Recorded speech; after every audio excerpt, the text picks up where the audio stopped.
ഒരു ഹഗ് ചെയ്യൂ, ഒരു ഹഗ് ചെയ്യൂ. 28 വർഷം മുമ്പുള്ള ക്രിസ്മസിനായിരുന്നു കേട്ടോ അച്ഛൻ്റെയും അമ്മേൻ്റെയും കല്യാണം. അതുകൊണ്ട് തന്നെ എല്ലാ ക്രിസ്മസും ഞങ്ങൾക്ക് സ്പെഷ്യലാണ് കേട്ടോ. എപ്പോഴും ഈ ഒരു ടൈമിലാണ് ഞങ്ങൾ ടൂറൊക്കെ പോവലുള്ളത്. എന്നാൽ അങ്ങനെ കേക്ക് കട്ടിങ്ങോ പ്രത്യേകിച്ച് സെലിബ്രേഷനോ ഒന്നും ഉണ്ടാവലില്ല കേട്ടോ. കാരണം രണ്ടാക്കും അത് മടിയാണ്. പക്ഷേ എല്ലാ കൊല്ലവും ഞാൻ എന്തെങ്കിലും ഗിഫ്റ്റ് ഒക്കെ കൊടുക്കലുണ്ട് കേട്ടോ.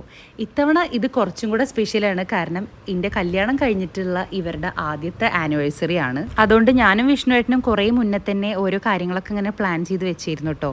ഇത്തവണ ശ്യാമിൻ്റെ ഒരു കുറവുണ്ടായിരുന്നു. പിന്നെ ട്രിപ്പൊന്നും പോയില്ല, പകരം നല്ലൊരു ഡിന്നറായിരുന്നു സെറ്റ് ചെയ്തത്.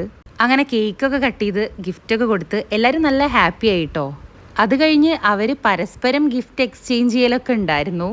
അമ്മയ്ക്ക് പിന്നെ അപ്പം തന്നെ അത് എന്തൊക്കെയെന്ന് അറിയാഞ്ഞിട്ട് ആകപ്പാടെ അങ്ങോട്ട് വെപ്രാളായിട്ട് അപ്പം തന്നെ പൊട്ടിച്ചൊക്കെ നോക്കി. അങ്ങനെ നീണ്ട 28 വർഷങ്ങൾ എത്ര വേഗമാണ് കടന്നു പോയത് എന്നാട്ടോ ഞാൻ ആലോചിച്ചത്. എന്താണെങ്കിലും അച്ഛനും അമ്മയും നല്ല ഹാപ്പി ആയിരുന്നു കേട്ടോ. അമ്മ അതൊക്കെ നിരത്തി ഇങ്ങനെ വെച്ചു എന്തൊക്കെയാണ് കിട്ടിയത് എന്നുള്ളത്. അങ്ങനെ അതൊക്കെ കഴിഞ്ഞിട്ട് ഞങ്ങൾ നേരെ ഫുഡ് കഴിക്കാൻ പോയത് റിനയിലേക്കായിരുന്നു.